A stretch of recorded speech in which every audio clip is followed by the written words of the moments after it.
Welcome back, ladies and gentlemen. This is the one, the only Seventh Man Lounge. I'm your host, Blake Solster, and with us tonight, a very special guest while John is working and on his way home.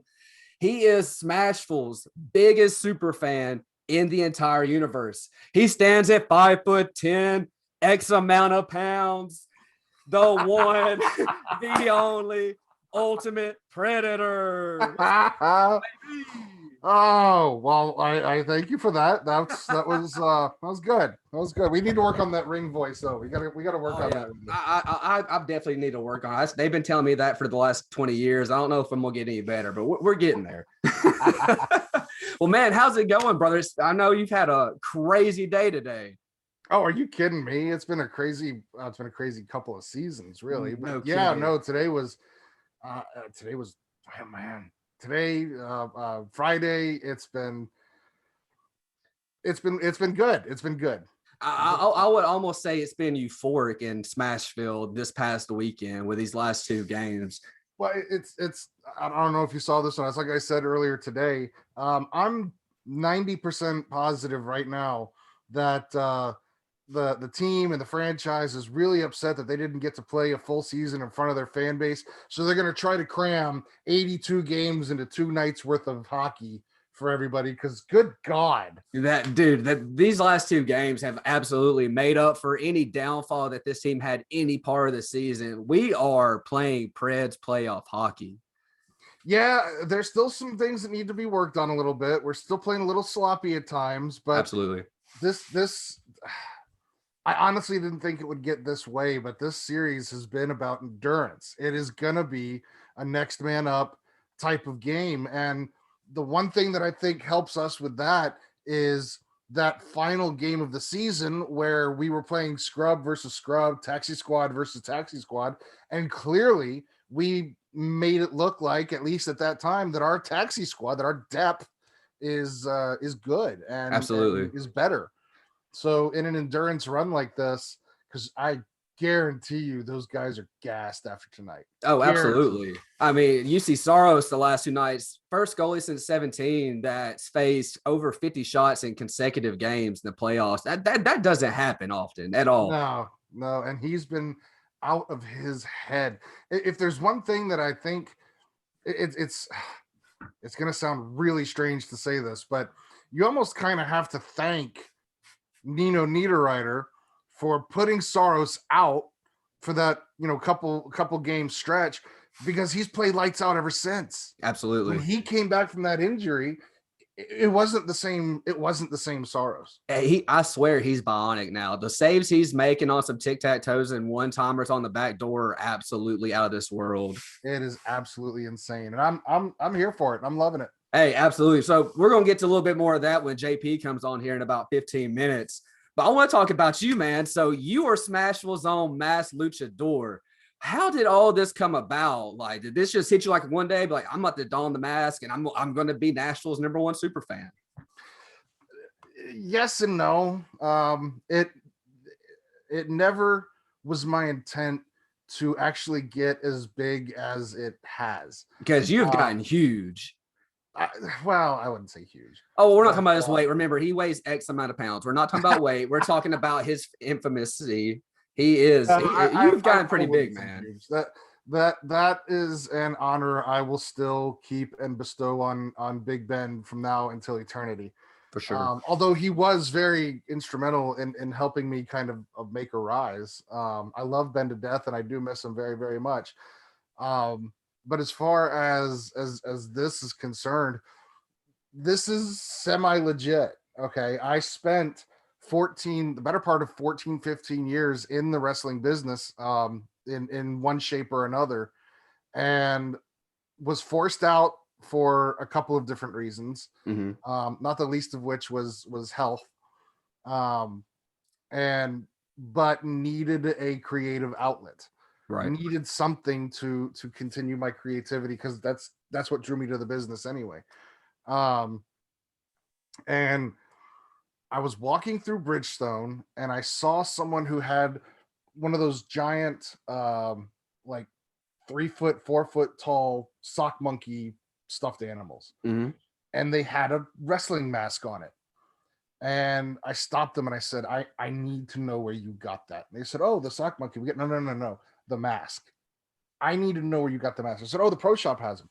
So I mean, when I tell you I haven't run faster in my life to find that thing, and they must have only had like one or two because it was gone when I was there and it never showed back up. Oh, wow. And I finally found it. I did find it at the pro shop, but I mean, it was a month and a half, 2 months later, and they had two. And so I bought them both. They were meant for you. Yeah. So I bought them both because I had no idea what kind of quality it was. And so that's it. That's what started the whole thing. I needed something to creatively entertain me. Right. It was purely a joke. There was no name. There was no belt. There were no shoes. There were no t-shirts. In fact, I remember the first time I ever made any type of an appearance, it was on one of those Enterprise hat trick trivia things at Bridgestone. I had the mask, and that's all. It was a mask and a jersey, and that was it. And Maverick was the in-arena host at the time, and he goes, "What do we call you?" I'm like, "I don't know." I didn't have a name. I hadn't put that much thought into it. I just thought it was funny. Right. You're just wearing a mask to the game. Yeah, like whatever. It was whatever. My ex-wife hated it. I mean, she legitimately hated it. But I got up on the thing. I still have the pictures on my phone somewhere. It's up on the Jumbotron. And Maverick grabs it. He just goes, all right, well, we got to come up with a name. 3, 2. I'm standing here with Predcho Libre. That was the first name. I love it. I honestly love that name, to be honest. Off the rip, that's a great first name. Hey, can I just chime in real quick and say that I have to agree that that Predcho Libre is phenomenal. Off the cuff, nonetheless. That was it. That was the first. I mean, maybe 3-4 games I'd already been doing it. So I'd already been getting, Nacho Libre, Rey Mysterio around there anyway. And yeah, so Maverick, Predcho Libre, and I went, oh God, no. That is not sticking. They're about to say Predo. So the year after that, I think, was when I got the belt made.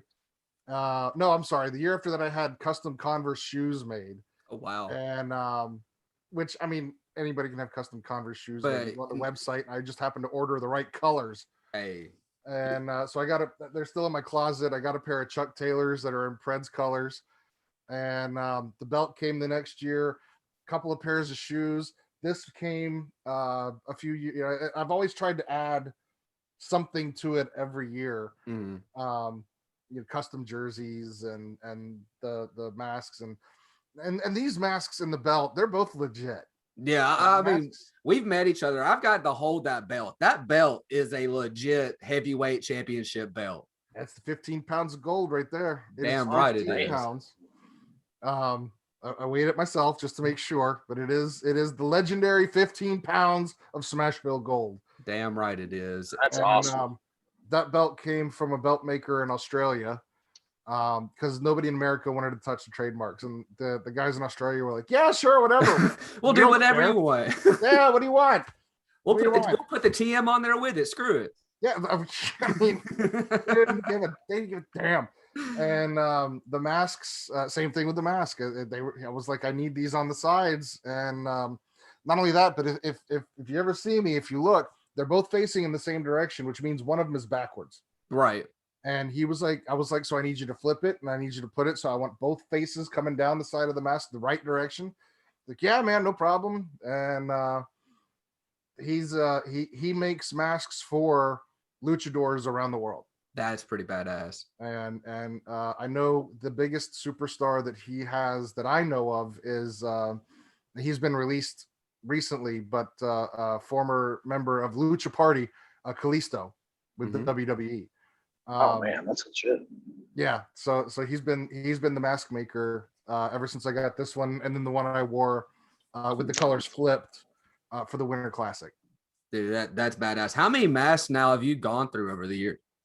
Including the first two that I bought, because those were flimsy. They were basically socks with eye holes. Right. And I could get maybe a month or two out of them, and the eyes would start to fray, the mouth would start to fray.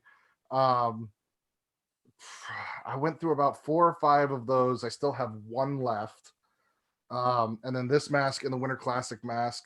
Oh, and I forgot the 2017 playoff run. I found a mask of AAA legend Shocker that was in Preds colors and had lightning bolts coming from the eyes. And I was like, oh yeah, lightning bolts. That's going to be a great Stanley Cup card. I feel the energy, right? With the finish. Yeah. So that one. So 7, 8 different masks now, I think. I was honestly expecting about 20 to 30. I thought you were going to have a whole closet full of just nothing but masks. Walk in. I do. they're not ultimate masks, but I do have. I've got an Admiral's mask. I do have an actual Admiral's mask with the logo on it, and then I found a pirate Ray Bucanero mask that I wear for Admiral stuff.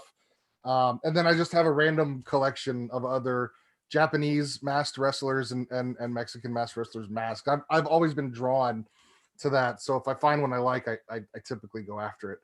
But as far as Lucha Ulti masks, there's really only been about 7 or 8. Now there's plans for 2 more. Okay. But they're not cheap. So I believe it. I mean, custom anything these days is not cheap, no matter what it is. It could be a koozie. It's still going to run you $20. Yeah. And this one needs a little work on it. My Pred heads are starting to fade. I don't know if you can see. Yeah. But they're starting to fade. They're getting sun faded. So for all of our listeners, it is definitely 100% fading. 100%. Yeah. I mean, it really is starting to fade out. The colors are not as bright.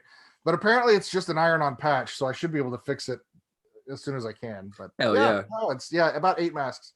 But yeah, no, man, this never was supposed to get this big. And even now, I'm like, 3,200 followers on Twitter and T-shirts and contract with the Preds and whatever. I mean, you're doing it all. Are you serious? What the hell do you people see in me? What do you see in me? Man, I'm an idiot. I think it's what about 1,500 other people are seeing right now on Twitter. So you're in one of the tightest contests I've ever seen on a Twitter duel for a legit super fan role with Upper Deck trading cards. Tell us a little bit about that.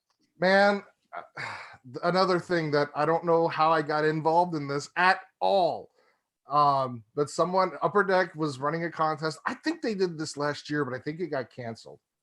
And I think this is the first year for it to actually run. I may be wrong on that.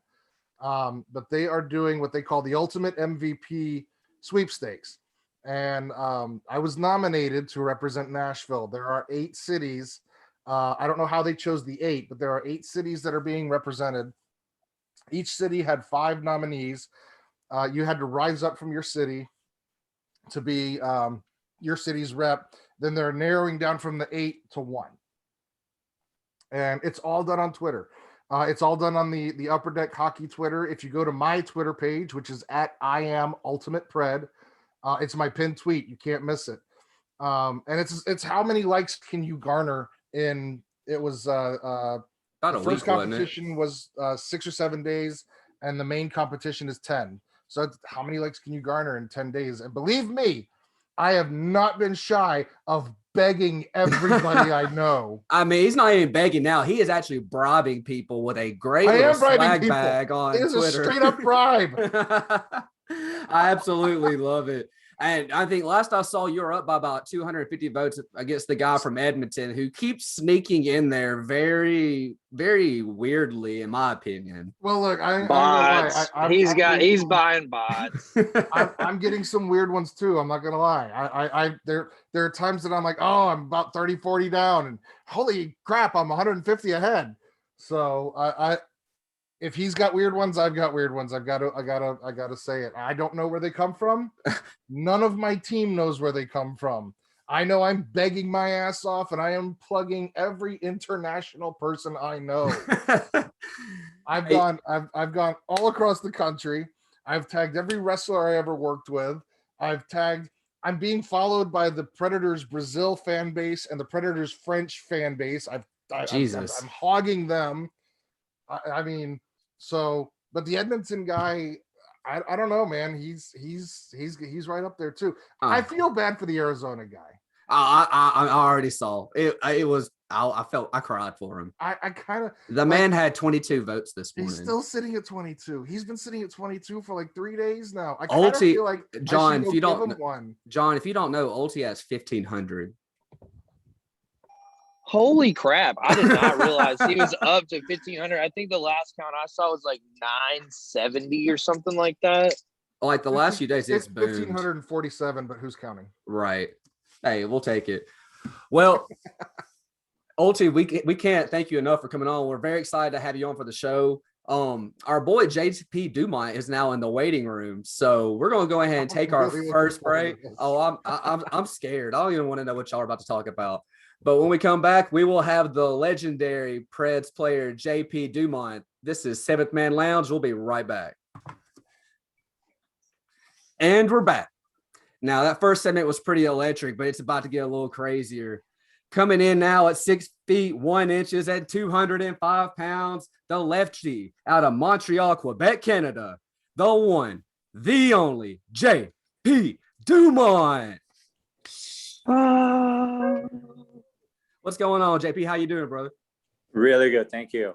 Absolutely. Thank you for coming on tonight. But man, My pleasure. You're our first former Pred on the show, and I'm not gonna lie, I'm a tad bit nervous. Well, you have a good start, right? Saying 205. You know what I mean? That's how I love it. You know what I mean? Hey. That's back in the days when I was playing, but I appreciate that. Hey, absolutely. Hey, you look 205 and maybe less. I don't know. Maybe it's the hair. I'm not sure, brother. I don't know. But man, so former overall third pick in the 96 draft to the Islanders, former Nashville Predator. Brother, what have you been doing these days? Staying busy. I'm involved with youth hockey. Obviously, especially at home too. I have 4 beautiful daughters, and they play every sports that except hockey. But How they don't don't play hockey. I know. They played volleyball, soccer, softball, you name it. We play, we travel, so a lot of fun. But at the same time, I'm really involved with Nashville. Absolutely. Now you said you were helping out with the youth hockey, so you're the head coach for, I believe, the 1,500 junior Preds team, correct? Yeah, this past season I was. Now I'm going to be coaching their U16, and I'm the program director as well. Hey, that's pretty impressive. So Nashville hockey, especially the youth scene lately, has been booming. What's going on around there that's bringing all these younger, you soon to be young adults, but kids to the sport? Well, obviously the Predators has something to do with it. You know what I mean? Oh, yeah, I'm sure.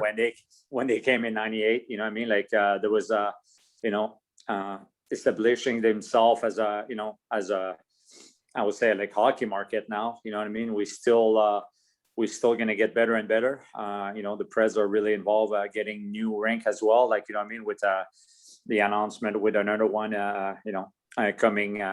I would say coming soon. Yeah, it's really soon. So yeah, it's definitely helping. Grooming. I will say those boys and girls.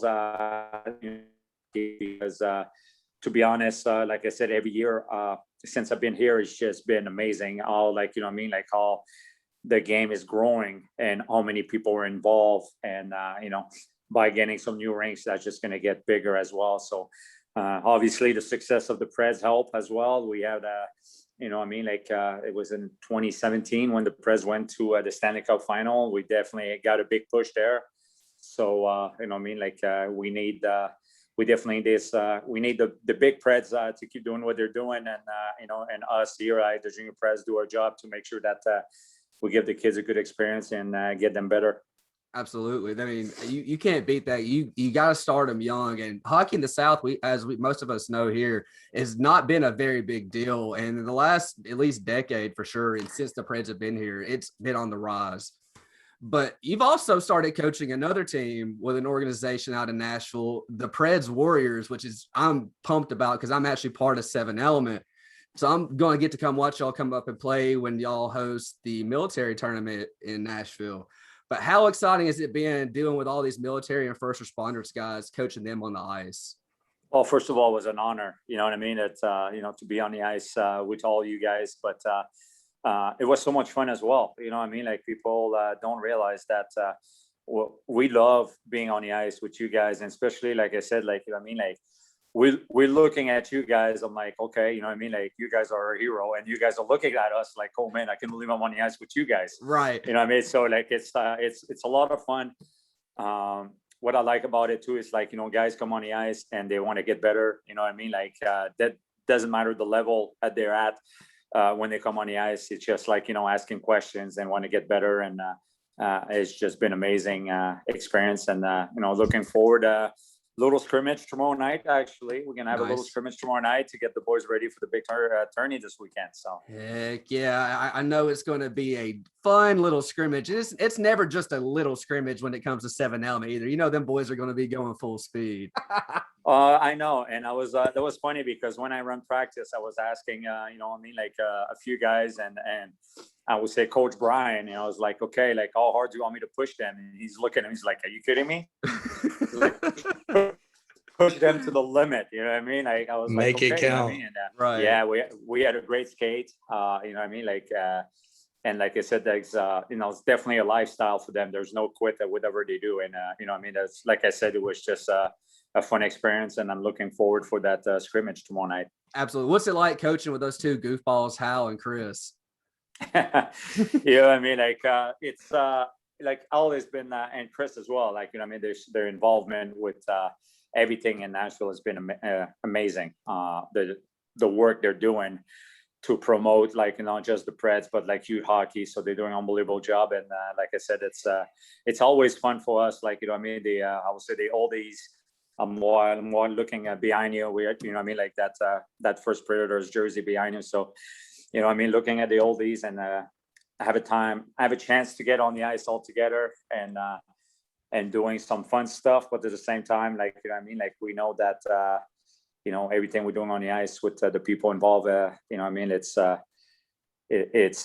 just a good experience for us. It's a great experience for them as well.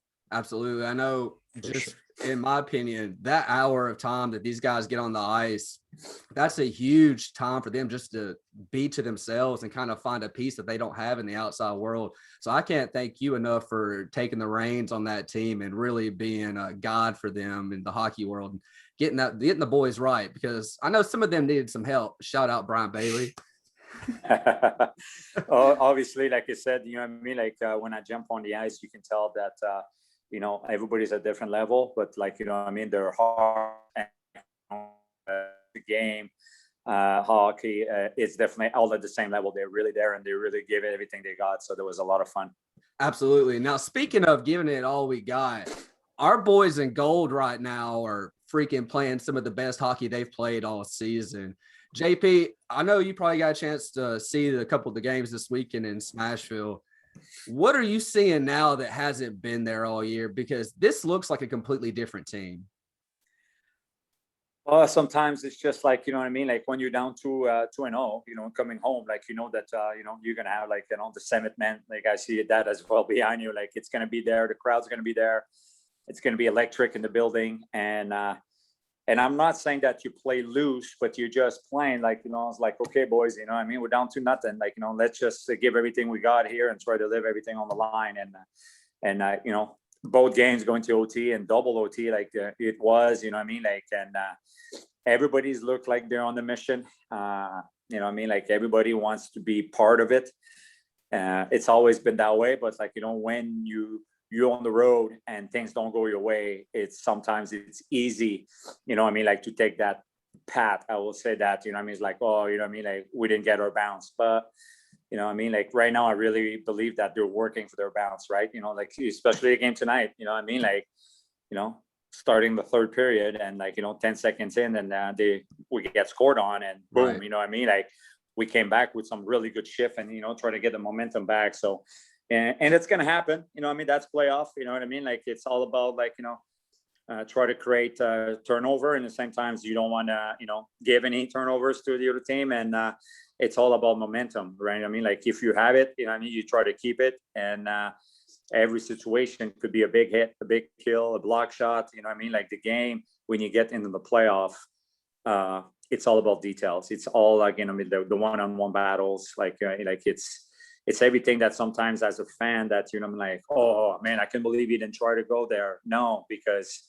you got to pick your battles. If like, you're 50-50 to win the battle, might just get the puck deep and get some fresh legs on the ice. So it's all about, give everything you got and, believe in the system. That's absolutely right. And honestly, the last 2 games, it looks like they have absolutely bought into the system. One thing that stands out to me these last 2 games is the 7th man, the flag sitting behind me. I want to hear from a player standpoint, because I know how I feel. I've heard from John. I know, Ulti, we'll hear from you too after JP speaks about it. But what kind of impact on the ice does the crowd actually have to y'all? It's really disturbing for the other team, and it's just give us like fuel for the players in Nashville. It's amazing. It's just like, like even if you feel a little tired, like, that gives you like almost that rush. It's like getting an IV, like you're getting like, like right to your vein and you just get going. I was lucky enough like to be here in 2006. I think that when like, when the first TV timeout happened, the big one, and I was on the ice with that one, and I could believe how loud it was. And like, like it's just electric. Like I know people say like it's a cliche, but like it's not. It's really like when you're on the ice and you feel that like, obviously today, we're not at full capacity, but still so loud that you feel like, not only the and the fans in the arena, it's like, the full city's behind you, the full state, like you just feel like, like it's unbelievable.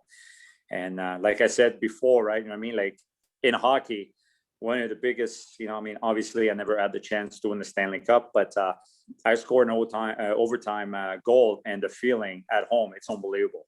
Like you really feel that everybody in the rink wants to jump on the ice and give you a hug. That's right. And everybody's screaming. It's so loud. It's unbelievable feeling. And I could just imagine, like do it in the, in the Stanley Cup final Game 7. That's the dream when you're young, right? Scoring the overtime winner in Game 7. But, those experiences are unbelievable. I can just imagine how loud it will be in here because,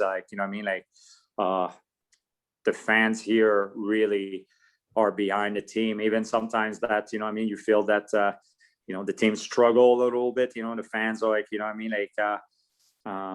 always behind there and always, there to support the team. So it's always huge for the players. Absolutely. I know when we were there on May 8th, the game we clinched, it was only at 40% capacity, but the crowd's noise was setting off people's Apple Watches because the sound was getting so high. I think it reached 90 decibels with a 40% crowd. That is absolutely bonkers. I mean, that doesn't happen. People don't show that much passion unless you're in Smashville, because we see it day in and day out, every single game, weeknight, weekend. That's sometimes you see it at different rinks, but once in a while, like, Nashville, it's pretty much every game. Yeah, so, it doesn't matter what night it is. Yes, like they're here to support their team. I was there in 06 for that standing O, and what really stood out to me for that, and this was before I did all this, but what really stood out for me for that was watching the players as it was going on, because normally where those TV timeouts, you guys hit the bench, probably go over a couple quick little strategies, maybe a line change here or there, but all the players on the bench kind of started doing this, looking up in the crowd. Yeah, what in the heck is going on? But tell the truth, right? Like when we see that, because like it was the first one, so we thought that there was like somebody's walking in, right? Y'all didn't even think it was for you. Yeah, like Garth Brooks or something like that, right? And it's 06, like he's walking in and everybody started like, and cheering. But like, no, like you're right. We're all looking around and we talk about it, like, after the game on the bench, like, when it happened, I was like, okay, like, what was that? It was amazing. But like, did something happen? Like we're just wondering because it was, I would not say out of nowhere, right? Because it's always, but like, like, but everybody kind of clicked in at the same time. It was pretty amazing. Well, I can kind of tell you from this side of it, because that was right in that era of, are we going to have a team? Is the team going to move? What's the ownership going to do? What's Basili going to do? What's going to happen? And the fact that you as a player, specifically, I'm kind of a mark for JP. So I'm kind of like, and we're still gonna go for dinner, but like yes, we gotta make sure we can enjoy it. Oh yeah, yes we are. Definitely. But hey, now we got to be involved on dinner too. Don't talk about dinner and not invite us. That's what I'm saying. It was that will they, won't they, or do we have a team? Do we not have a team? The fact that the players on that team that year did not quit. They didn't give up. It didn't matter if you were going to be in Hamilton or Nashville. You knew you were in Nashville now. So you picked it up, you put the shoulders up, and you played to the best that you guys could. And that's one thing that this city loves, is that don't quit attitude. And from being in that perspective, I can't say I was the one that started it, but I was certainly a part of it. And watching everybody go up and went, yeah, this is what we need to do. This is our team. This is our, these are our damn players. This is our damn team. We're going to show our support because you guys never gave up on us either. Still a young franchise, only 10 years old at that time. Still people don't know. Well, people to this day still don't know what goalie interference is. But, we're still I remember the days of having to show the rules on the Jumbotron in those first couple of years. I don't think by 06 they were still doing the rules on the Jumbotron, but the players never gave up on Nashville. And I think at that point, that was the bubbling over point. That was you guys gave us a chance. You wanted to be here. You looked like you wanted to be here. You looked like you wanted to stay here, and you fought for it. So that was our way of basically saying thank you. And I love that that's become a Nashville thing now. And that last TV timeout, you get that last little burst of electricity, and there's that Smashville standing O, and it's kind of like a signature piece. But the first one was just, it was this overwhelming thank you for sticking with this. No, it was amazing. Like as you mentioned it, like the first one was like, I would not say like out of nowhere, but because we're like our supporter, like you mentioned it, right? I mean, like it was really not like our fans that like was the reason why like people thought like Nashville was going to move, right? It was just like because of corporation, you know what I mean? Like there was not enough corporation like involved, because our fan base when I'm talking about like like sitting in the stand, with the jersey and screaming, it's always been there, so like when I got here in Nashville. So it was amazing. And like seeing that again, like that's what, like you mentioned, right? I felt that I was part of it. I'm still part of it. That's why I said I live in Nashville now, I would love it here. Like it's now I feel part of it. And now like like today, like I was up and screaming with my daughter. So like like now that I'm on the other side, it still feels pretty special. Absolutely. I know all of us here can't thank you enough for everything you've done for Smashville on and off the ice, because what you're still doing for Smashville, we can't thank you enough, brother. For sure. There's one thing. There's one thing. One thing. And I know you've seen it. I know you've seen me say it. That MBA coaching hockey, Montgomery Bell Academy. You're looking at a Brentwood Academy alum here. That's my rival. That's my rival, JP. You hurt me here. You hurt me here, man. You hurt me here. Okay, but my oldest two daughters goes to Brentwood Academy, so we're good. Oh my gosh, you're betraying your own family. Man. Well, I can't thank any of y'all enough for talking about all this, but we have one important thing to talk about before we let JP go. JP, we got one big game coming up. I think it's on Tuesday, if I'm not mistaken, in Raleigh. Yeah.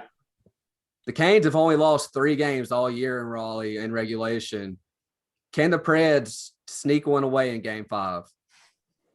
Oh, definitely. Like right now, like I said, that like we pretty much play one extra game already, so it's not even a Game 7. We're gonna look at Game 8, right? But the boys right now, they have the momentum. Like I said, like we're going to Carolina right now. We got to make sure that we know exactly what's going to happen, right? It's not going to be as loud, but it's going to be loud, right? Their fans going to be there and supporting, and we're going to see some Preds fans there as well. I know that for a fact, and I know that for sure that we're going to have some. But we cannot, you know what I mean? It's hard because look at, you know what I mean? Like, you know, here, like, you know, how, you know, loud and the fans are giving a big boost, you know what I mean? But when you're on the road, you got to make sure that's like, are you kidding me? This is nothing. You know what I mean? Like our Nashville fans are louder than that right now in their living room, watching it on TV. They're louder than this, right? You know what I mean? Like right. This is the attitude that we got to bring because in a playoff, you know what I mean? Like like I said earlier, right? It's all about details, right? But now the last change, you know what I mean? Like Carolina is going to be home, you know what I mean? Like we got to make sure that, you know what I mean? We don't heist the puck if we don't have to. So like, you know what I mean? We don't get guys tired on the ice for a long change or any little details like that. But we prove it again and again, you know what I mean? That we can do it. You know what I mean? Like winning on the road, it's all about like little details. You know what I mean? Like I think the first 2 games over there, I thought I'm not saying on our toe, like, you know, on our heel, but, you know, we are puck watching a little bit, I would say, you know what I mean? Like, and that's one of the details, right? You know what I mean? Like you don't want to be puck watching and especially with the Canes. Yes. No. But like pretty much anything, but the Canes can hurt you with one shot. You know what I mean? Like, so, you know what I mean? Like look at our goal today in overtime, right? You know what I mean? Like it was a little bit of puck watching from some of their guys, you know what I mean? And we took advantage of it. Right. So, we just have to make sure that, you know, we're ready to go. And I know the boys will, you know what I mean? Like right now we, you know, the leadership group and the captain with Captain Roman, you know what I mean? Like he's going to have the boys ready to go. And it looks like everybody is ready to jump on the train. You know what I mean? Like there's no passenger right now. The last 2 games, definitely everybody was, you know, wants to just be a passenger in it. So that's, it was fun to watch. Absolutely. Well, JP, again, thank you so much for joining us tonight. We're going to let you get back to your girls and have a good rest of your evening. When we come back from our break, me, Olti, and John will have some more coverage on the last 2 games this weekend, and we will send it out there. This is 7th Man Lounge. We'll be right back. And we're back. Guys, that was a pretty sweet little segment with JP. It's not every day we get to talk to somebody like that. Unless you're the ultimate predator, then you get to talk to whoever you want to, whenever you want to. Well, it helps when you've never met a stranger. Hey, that's very, very, very, very true. Good point. Good point. But speaking of a stranger, I'll tell you, the Preds have never been swept in the playoffs, and it wasn't going to happen this weekend. They won on Friday night, and then today in Smashville, the boys went live. Another double overtime thriller. Olti, what did you see today that just made you say, holy shit, this could be legit? Well, scoring in less than a minute into the game with Luke. Absolutely. Yes. And especially with as much trouble as we've had scoring on Carolina, when you're able to just set it up immediately like that, you know, you're going to be off to a good start. No doubt. And, you know, yeah, Carolina came back and did it. They're going to do that to you. That's what they do. They're not a curl up and die team. They're not Columbus. They're not Detroit. They're right. You know, they're going to bring the fight, and as well they did today. But getting that early start, getting that quick one hitter from Cunnin just set the pace for the rest of the game. Yeah, I knew right then and there that this was going to be a game you got to be fast and ready for. You know, they double overtime on Friday night. Guys are probably tired, they're beat, they're gassed, and the Preds decided right then and there that no, we're not going to let you think we're gassed. We're going to go full tilt. Absolutely. You brought that up, the word gassed. I thought the exact same thing the first 2 games. They looked absolutely wore out by the end of the game, and Carolina looked fresh as could be, and it was kind of shocking to see. And then once you start looking at the game a little bit, you start seeing how aggressive Carolina was those first 2 games against the Preds, and how the Preds kind of they shriveled up into that little ball. John, today, different story.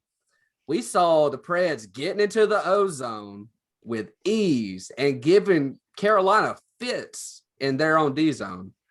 Absolutely. And it was starting out with the outlet. You know, we blocked twice as many shots as they did tonight. And I think that was huge as far as setting up the offensive attack and, you know, getting us rolling through the neutral zone and down across the blue line into their territory. And, you know, we had the clamps on them all night. We didn't take a whole lot of shots considering, you know, as far as in regulation, comparatively to them, but, you know, we had a good chunk of puck time down in the offensive end. And we were just, I think we were a nuisance tonight to them. You know, we never went away, kept buzzing, the fly by your head that just won't ever leave you.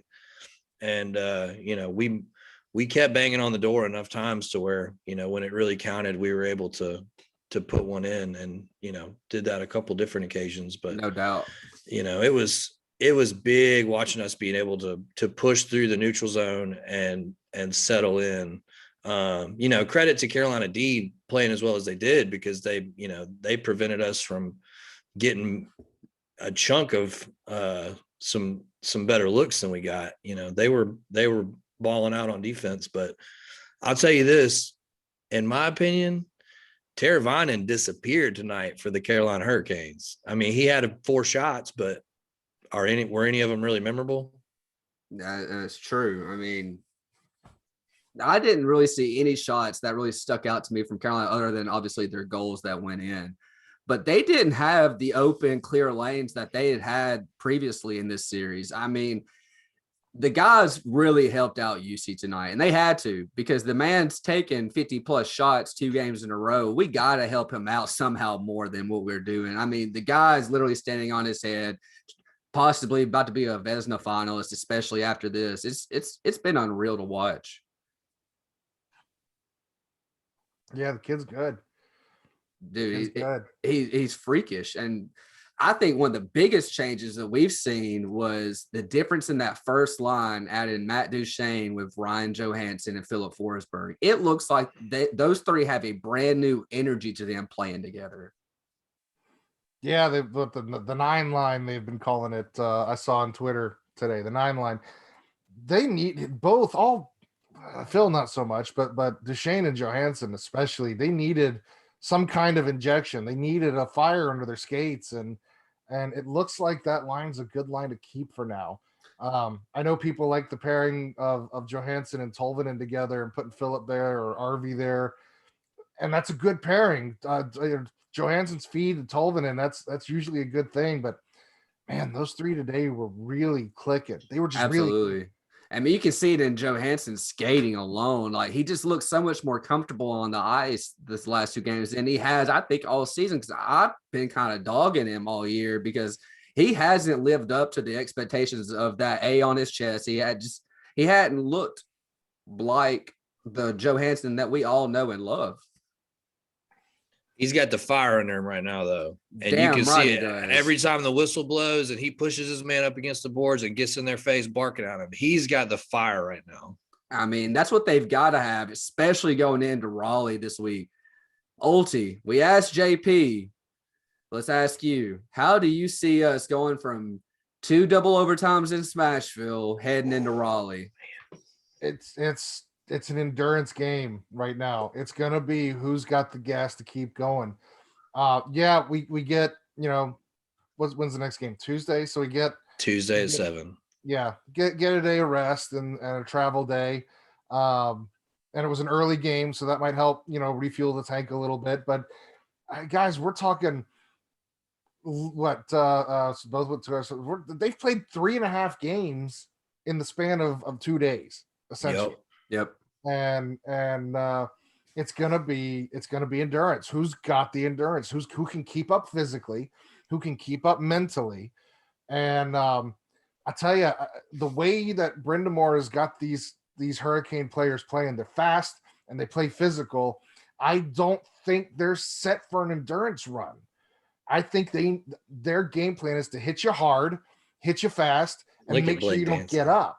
And the problem is we're getting up. Absolutely. And hitting back. What's that Rocky clip, the Creed clip they play at Bridgestone? You know, it's not about how hard you can hit. It's about how hard you can get hit and keep going forward. And our guys are going forward. I think what's helping is there's so much it was forced, but there's so much of that youth line that's in there, and they're hungry and they want this.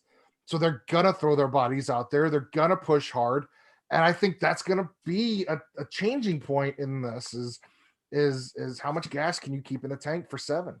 I'm really upset because that's almost verbatim what I was going to say for Game 5. Because Carolina, let's be real though. Carolina hasn't played this physical all year, and they're not used to it. This is how the Preds play game in and game out. Yeah. Every night. They take these bumps every single night. Carolina's going to wear down. Yes, they're a fast team, but when they're bruised and they're sore and they've been aching for the last 2 days, they're not going to skate as fast as they were those first 2 games. And that, honestly, that's the difference maker in the two teams is the physicality standpoint. Yeah, they brought the boom to us. I guarantee you nobody was expecting Carolina to bring the boom those first 2 games like they did, because they did not look anything like that throughout this season.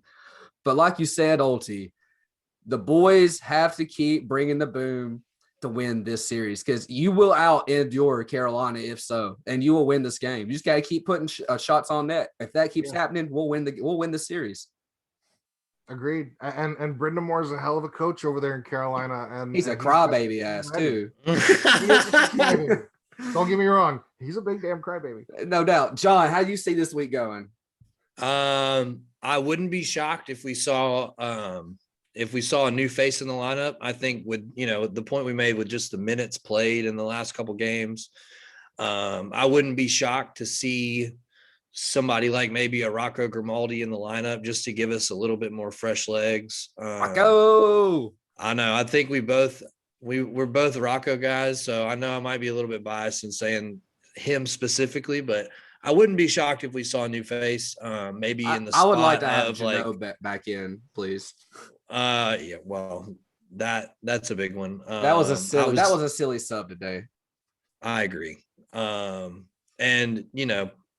if it wasn't for going to overtime, it really would have been for what. So I wouldn't be shocked to see somebody in for maybe a Matthew Olivier, somebody like that, maybe Trennan. We'll see. We'll see. But I definitely think, obviously the physicality has got to continue. We cannot let off the gas when it comes to finishing checks and being strong in their offensive end. Keep pushing them around. Don't let their speed become more than we can handle. Aho and McGinn and some of those guys can absolutely fly. And so, I think we've done a really good job of keeping them locked down in the neutral zone. How many times have y'all seen on SportsCenter Top 10 over the last couple of years where Aho will get a one-on-none break and just put some filthy move and undress some goaltender? And I think we've really done a good job of keeping that under control this series. Saros for sure is definitely any breakaways. That man has done everything he can to sacrifice his body to make a stop. Guys, I want to know y'all score predictions for Tuesday. I know we said we can win. Ulti, I want to go with you first as our guest. What's the final going to be on Tuesday night? Man, every time I give a prediction, I go low because I'm thinking it's going to be a low-scoring game and these guys are just going to beat the crap out of each other in the neutral zone, and it ends up being a 4-3, 4-4, 5-5 game. So 3-4 off the empty netter with Carolina trying to get that last goal. 3-4 empty netter to close it out. We come back home to Bridgestone up 3-2. I like it. I like it a lot. John, what about you? I'm going to go 4-3 with the possibility of the empty netter to make it 5-3. I think we come out and, same thing. If we can get us a good early goal like we did tonight in Nashville, we get a good early goal in Raleigh, I think we have a good chance of stealing one and doing something that not a whole lot of guys can say that they did this year, and that's getting a dub in Raleigh. So. Absolutely. I like that a lot. Now, I'm going to go with the keep up with the high scoring pace. I think Carolina is one of those teams, they're going to get goals. I mean, they're going to score. And it's kind of like Alabama football where you have to keep up with the scoring in order to beat them or outscore them and get past a certain X amount. I think the Preds are going to do that on Tuesday night. I think they're going to get an empty netter. I think the final is going to be 6-4 for the Nashville Predators. We're going to see a 10-goal game on Tuesday night. Are we saying this is a hashtag pound the over affair? Hashtag pound the over, pound the over, pound the over. I would think so as well. Hell yeah. Why not pound the over when we got your boy Ulti over here with us? Look, every series they put the over at 5.5, and we've outshot that every freaking time. Every single time. Money on the over. Now, don't take my betting advice because I'm not so hot on my streaks, but take the over. Hey, I've won 3 parlays that were 5 more legs, so you can take his advice. I believe him. He's good. Take the over. Man, Ulti, John, it's been so fun tonight. Ultimate Predator, thank you for joining us on our show. We cannot wait to have you on again. Where can everybody find you on social media before we let you go? Technically, I have a Facebook and an Instagram, but I think I check it maybe once a quarter. But you can find me on Twitter at I am Ultimate Pred is the best way to find me. And guys, don't be afraid to ever interact with me. I may miss it, but I'll try to get you as quickly as I can. I love interacting with the fans because without the fans, I'm just an idiot in a mask. And with the fans, I'm just an idiot in a mask. You gotta love it. But you're our idiot in the mask. That's right. That's You can't find him. He's our idiot. That's damn right. Damn right. Ulti, thank you so much again for coming on tonight. From everybody else at the, where are we, in the Lounge Network now? This is the 7th Man Lounge. I'm Blake Solser. That's John Wisdom. We'll see y'all next time.